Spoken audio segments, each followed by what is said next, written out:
আসসালামু আলাইকুম ভিউয়ার্স, আপনি যদি একজন কন্টেন্ট ক্রিয়েটর হয়ে থাকেন এবং আপনি যদি কাইনমাস্টার অ্যাপ ব্যবহার করে বিভিন্ন ধরনের টিউটোরিয়াল ভিডিও অথবা যে কোনো ধরনের ভিডিওর অন স্ক্রিনে বাংলা বাই ডিফল্ট ফন্ট ছাড়া যদি অন্য কোনো ফন্টে লিখতে না পারেন, তাহলে আজকের এই ভিডিওটি শুধুমাত্র আপনার জন্য। কারণ হচ্ছে আজকের এই ভিডিওতে আমি আপনাদের দেখাবো কাইনমাস্টার অ্যাপে বাই ডিফল্ট বাংলা ফন্ট ছাড়াও যে কোনো ধরনের স্টাইলিশ বাংলা ফন্ট কীভাবে অ্যাড বা ইনস্টল করতে হয়। তো বন্ধুরা, আর কথা না বাড়িয়ে চলুন তাহলে সরাসরি চলে যায় মূল ভিডিওতে, কীভাবে আপনার কাইনমাস্টারে বাংলা বাই ডিফল্ট ফন্ট ছাড়া যে কোনো ধরনের বাংলা ফন্ট অ্যাড করবেন সেটি দেখার জন্য। কাইনমাস্টারে নিউ ফন্ট বা নিউ স্টাইলের বাংলা ফন্ট অ্যাড করার জন্য প্রথমে আপনাকে কাইনমাস্টার অ্যাপটি ওপেন করতে হবে। তো কাইনমাস্টার অ্যাপটি ওপেন হয়ে যাওয়ার পর এখানে নিউ প্রজেক্টের উপর টাচ করে আপনাকে যে কোনো একটি ভিডিও অ্যাড করতে হবে। তো ভিডিও অ্যাড করার পর এখানে আপনি অ্যাসেট স্টোর নামে যে অপশনটি দেখতে পাবেন, আপনাকে জাস্ট এর উপরে টাচ করতে হবে। তো অ্যাসেট স্টোরের উপর টাচ করার পর আপনি জাস্ট এর বাম পাশে বেশ অনেকগুলো অপশন দেখতে পাবেন। আপনি একটু নিচে চলে আসবেন। নিচে চলে আসার পর ইংরেজি যে ক্যাপিটাল লেটার দেখতে পাচ্ছেন, এই ক্যাপিটাল লেটারের উপর টাচ করবেন। এর উপর টাচ করার পর এর ডান পাশে আপনি বেশ অনেকগুলো ল্যাঙ্গুয়েজ দেখতে পাবেন। এখান থেকে যেহেতু আমরা বাংলা ফন্ট সিলেক্ট করবো, তাই একটু নিচে চলে আসলেই এখানে আপনি বেঙ্গলি নামে একটা অপশন দেখতে পাবেন। আপনি জাস্ট এই বেঙ্গলির উপর টাচ করবেন।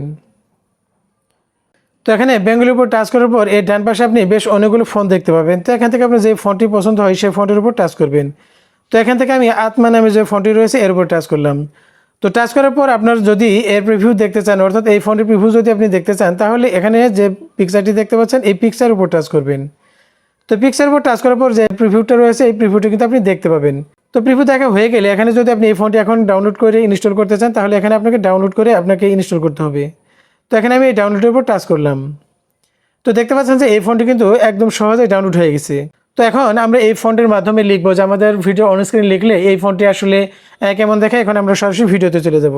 তো ভিডিওতে আসার পর আমি জাস্ট এই ভিডিওটাকে একটু ফরওয়ার্ড করে নিব। ফরওয়ার্ড করে নেওয়ার পর এই ভিডিওর অন স্ক্রিনে কিছু লেখার জন্য এখানে আমি লেয়ারের উপর টাচ করব। তো লেয়ারে টাচ করার পর এখানে টেক্সট নামে যে অপশনটি দেখতে পাচ্ছেন, এই টেক্সটের উপর টাচ করব। তো টেক্সটের উপর টাচ করার পর আপনি জাস্ট যে কোনো একটা কিছু লিখবেন। তো এখানে আমি জাস্ট বাংলা ফন্টই লিখছি। তো এখানে আমি জাস্ট বাংলা ফন্ট লিখলাম। লেখার পর এখানে ওকের উপর টাচ করলাম। তো এখন আমি এই ফোনটিকে জাস্ট দেখার জন্য এর ব্যাকগ্রাউন্ড চেঞ্জ করবো এবং এর কালার চেঞ্জ করব। তো এখানে আপনারা যে ফোনটি দেখতে পাচ্ছেন, এটি কিন্তু ফোনের ডিফল্ট ফন্ট। এটি কিন্তু স্টাইলিশ নিউ বাংলা ফন্টটা এখনও এখানে সেট করা হয়নি। এই ফোনটি এখন সেট করার জন্য আমরা জাস্ট এই লেয়ার উপর টাচ করলাম। টাচ করার পর এখানে যে ফন্ট অপশনটি দেখতে পাচ্ছেন এর উপর টাচ করতে হবে।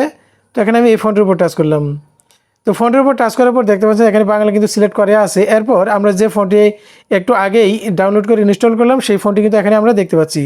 তো এই ফন্টের যে স্টাইলটি এখান থেকে আপনি সিলেক্ট করবেন সেটি কিন্তু আপনার ফন্টে সিলেক্ট হয়ে যাবে। তো এটা সেট করার জন্য জাস্ট এখানে আমার যে আত্মা বোল্ড নামে যে অপশনটি রয়েছে আমি এর উপর টাচ করলাম। তো আমি এইটি টাচ করার পর এখানে উপরে ডান পাশে আপনাকে এই টিক মার্কের উপর টাচ করতে হবে। টিক মার্কের উপর টাচ করার সাথে সাথেই আপনার স্টাইলি বাংলা ফন্টে কিন্তু সিলেক্ট হয়ে যাবে। তো দেখতে পাচ্ছেন এই বাংলা ফন্টে কিন্তু এখন স্টাইলি বাংলা ফন্টে চেঞ্জ হয়ে গেছে। তো এভাবেই কিন্তু আপনি আপনার কাইনমাস্টারে বাংলা স্টাইলি বাংলা ফন্ট ডাউনলোড করে ইনস্টল করতে পারবেন। তো বন্ধুরা, যদি কোনো কারণে আপনি স্টাইলি বাংলা ফন্ট যদি আপনার ভালো না লাগে, যদি আপনি সেটা রিমুভ করতে চান বা ডিলিট করতে চান, তাহলে আপনি যেভাবে করতে পারেন সেটা হচ্ছে এটি করার জন্য আপনাকে সেম একইভাবে আপনার অ্যাসেট স্টোরে যেতে হবে। অ্যাসেট স্টোরে যাওয়ার পর আপনাকে আবার ফন্টের উপর টাচ করতে হবে। ফন্টের উপর টাচ করার পর এখানে উপরে ডান পাশে আপনি মাই ফন্ট বা মাই ফোল্ডার নামে একটা অপশন দেখতে পাবেন। আপনাকে জাস্ট এই মাই ফন্ট বা মাই ফোল্ডারের উপর টাচ করতে হবে। তো টাচ করার পর আপনি যে যে ফন্টগুলো ইতিমধ্যেই ইনস্টল করেছেন বা ডাউনলোড করে ইনস্টল করেছেন তার একটি চার্ট এখানে আপনি দেখতে পাবেন। তো দেখতে পাচ্ছেন যে আমি একটু আগেই যে আমার বাংলা ফন্ট আত্মা ইনস্টল করলাম বা ডাউনলোড করে ইনস্টল করেছি, সেটি কিন্তু এখানে দেখতে পাচ্ছেন। তো এখন আমি যদি এই রিমুভেরও টাচ করি, তাহলে এই ফন্টটি কিন্তু আমার এই কাইনমাস্টার অ্যাপ থেকে রিমুভ হয়ে যাবে। তো এখানে আমি রিমুভের উপর টাচ করলাম। তো রিমুভের উপর টাচ করার পর আপনার সামনে এরকম একটা অপশন চলে আসবে। আপনি জাস্ট ডান পাশে যে রিমুভ লেখাটি দেখতে পাচ্ছেন এর উপর টাচ করবেন। তো এর উপর টাচ করার সাথে সাথে দেখতে পাচ্ছেন যে আমার আত্মা এই ফন্টটি কিন্তু কাইনমাস্টার থেকে টোটালি রিমুভ হয়ে গেল। তো এইভাবে আপনি আপনার কাইনমাস্টার অ্যাপে যে কোনো বাংলা ফন্ট অ্যাড বা ইনস্টল করতে পারবেন এবং রিমুভও করতে পারবেন। তো বন্ধুরা, সেই সাথে সাথে আজকের ভিডিওটি এখানে শেষ করছি। দেখা হবে নেক্সট ভিডিওতে। ততক্ষণ ভালো থাকবেন সবাই। আসসালামু আলাইকুম।